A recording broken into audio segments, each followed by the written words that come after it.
सच्चिदानंद रूपाय विश्वोपत्यादि Hathaway तापत्रय विनाशाय श्री कृष्णाय वयं नमः।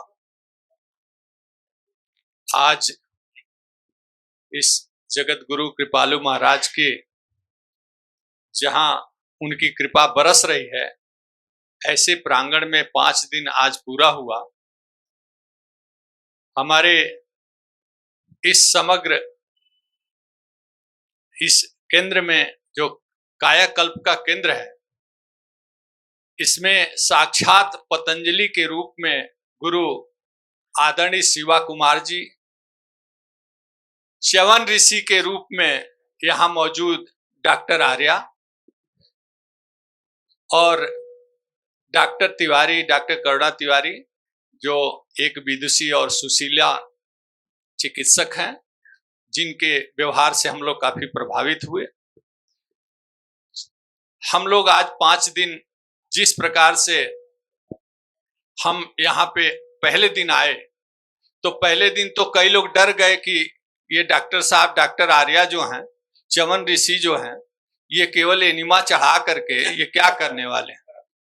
लेकिन 5वें दिन आज पता चल रहा है कि ये वास्तव में च्यवन ऋषि की तरह से खुद युवा हैं और हम सबको युवा बनाने की प्रेरणा करते रहे, प्रयत्न करते रहे। इसके लिए आपको बहुत बहुत धन्यवाद, बहुत बहुत साधुवाद।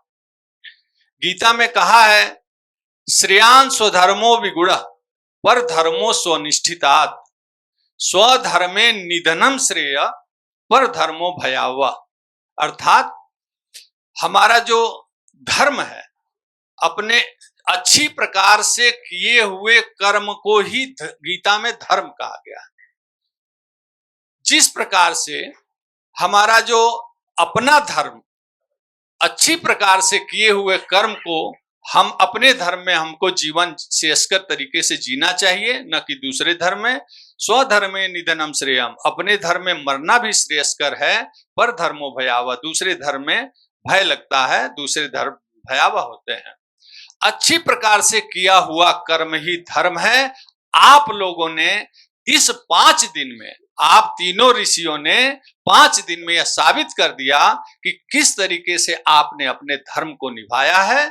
हमारे बीच में कई हमारे साथी जो है, उन्होंने हंसी मजाक भी की, तब भी आपने उसको ऋषि पद्धति के अनुसार आपने उनको आशीर्वाद देते हुए उसको आगे बढ़ाया, कार्यक्रम को विचलित नहीं होने दिया।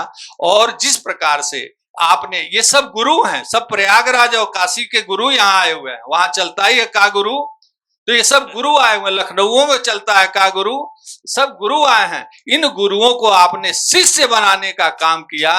ये आपके अंदर अद्भुत क्षमता है आपने, और हम लोग धन्य हैं कि आप जैसे ऋषियों के हम शिष्य बने। आपके दिए हुए ये जो भी ज्ञान है, कितना वैज्ञानिकतापूर्ण साइंटिफिक तरीके से आपने जो समझाया। हम लोग साइंस के स्टूडेंट, हम बिना साइंस कोई बात मानते नहीं। हम चाय करते रहे, और शिवा कुमार जी जब साइंस समझा दिया तो दुनिया पलट गई।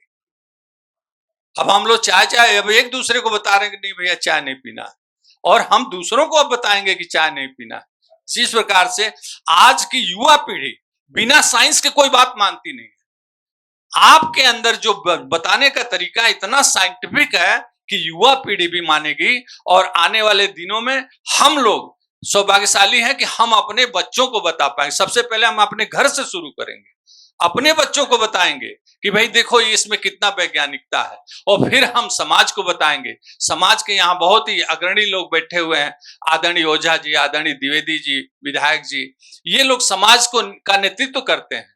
इनका दायित्व तो बनता है कि हमारे इस सनातन धर्म की दी हुई अद्भुत विज्ञान को किस प्रकार से नई पीढ़ी को देंगे, ये हमारा आपसे आग्रह है। और समाज के सब अग्रणी लोग बैठे हैं। हमारे बद्री विशाल तिवारी जी को आप क्या समझते हैं? हजारों बच्चों को ये कुलपति हैं। इनके संस्थान में हजारों बच्चे पढ़ते हैं, फार्मेसी के बच्चे पढ़ते हैं। वो बच्चे जब इस वैज्ञानिकता को जानेंगे तो फार्मेसी के साथ इस वैज्ञानिकता को लेकर के नई पीढ़ी को प्रेरित करने का काम करेंगे। मैं धन्यवाद देना चाहूंगा अशोक मिश्रा जी का। जैसा कि इन लोगों ने बताया कि मेरा भी आने का मन नहीं था, अचानक अशोक मिश्रा जी का फोन आया कि शशिकांत जी चलना है, डॉक्टर साहब चलना है। तो मैंने कहा भाई साहब आपका आदेश है तो इसलिए मैं चल रहा हूं। मुझे लग रहा था कि यार 5 दिन अब छुट्टी मनाने जा रहे हैं, पिकनिक मनाने जा रहे हैं।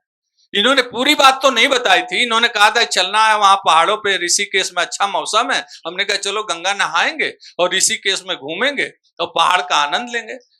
लेकिन हाँ, अरे भाई साहब अद्भुत जगह, क्या आपके इस जगह में इतना बढ़िया जगह है, इस प्रकृति का आनंद लेते हुए एक और खास बात है जो मैं बताना चाहूंगा कि अगर कोई एनिमा से डर गया तो पैदल भाग भी नहीं सकता, नीचे बाघ है। बाघ तेंदुए और हाथी के डर के मारे वो भागेगा भी नहीं। लो बेटा घिरे रहो और लो डॉक्टर आर्या का जो है दाएं दाएं दाएं दाएं, पट्टी पे पट्टी, पट्टी पे पट्टी। बेटा भाग के जाओगे कहां? अरे क्या अद्भुत जगह आपने चुनी है गुरु। हाँ, तो इस जो हम लोग लाभान्वित हुए हैं और जिस तरह सबने धन्यवाद दिया आपके स्टाफ को, मैं स्टाफ के जितने एम्प्लाई आपके इतने अच्छे व्यवहार वाले हैं, उनके व्यवहार की भूरी भूरी प्रशंसा मैं करता हूं। जितना उनको हम लोग आभार व्यक्त करें कम है। उन बच्चों ने ठीक कहा कि जब इन्होंने कहा हम लोग भी चाय हमारे कमरे में हम बद्री विशाल तिवारी जी और 4 लोग हम लोग थे, घुसते बेटा चाय पिला दो पैसा ले लो। तो इतना प्यार से हम लोग को डील करते थे कि अरे सर जी अब चाय छोड़ो, अब थोड़ा यहाँ का पियो, ये पियो, लेके आए हैं ये पियो, फिर चाय पी लेना। अरे यार कहीं गांव मिलता हो तो ले आओ, पैसा ले लो, ले आओ, ला देंगे सर जी, पहले ये पियो। जितना प्यार से इन सबों ने डील किया। और आपने हम लोग पहले दिन कहा कि आप तो भूसा खिला रहे हैं, तो आपने भूसा कतर दिया, चरी काट करके आपने खिला दिया। हम लोग इन बच्चों, आपसे तो नहीं हम लोग बोल पाते थे, इन बच्चों से बोलते थे क्या यार चरी खिला रहे हो? अरे सर जी एक बार खा लो, खा के देखो। करते करते आज 5 दिन भी बीता। 5वें दिन हम लोग आपका जितना आभार व्यक्त करें उतना कम है। हमने दुनिया को बहुत देखा है, सब लोग उस उम्र के लोग हैं जिन्होंने दुनिया को देखा है, लेकिन आपने तो दुनिया पलट दी। हम लोगों ने तो इस नजरिए से कभी देखा ही नहीं अपने जीवन को, हम लोग दूसरे नजरिए से। हम भी बहुत, मैं तो बीएचयू में रिसर्च साइंटिस्ट था, मैं अपने आप को मानता था मैं रिसर्च साइंटिस्ट हूं। अरे आप तो भैया हम तो धन्य नतमस्तक हैं आपके आगे, आप तो गजब के साइंटिस्ट आप हैं। लेकिन इस साइंस की जरूरत हमारे जितने 140 करोड़ हिंदुस्तानियों को जरूरत है, और जिसने भी ये केंद्र शुरू किया है मैं उसको धन्यवाद आपके माध्यम से देता हूं, साधुवाद देता हूं कि इस विधा को हमारे 140 करोड़ लोगों तक पहुंचना चाहिए। सब ये बीपी और जितना रोग है सबकी निदान आपके पास है।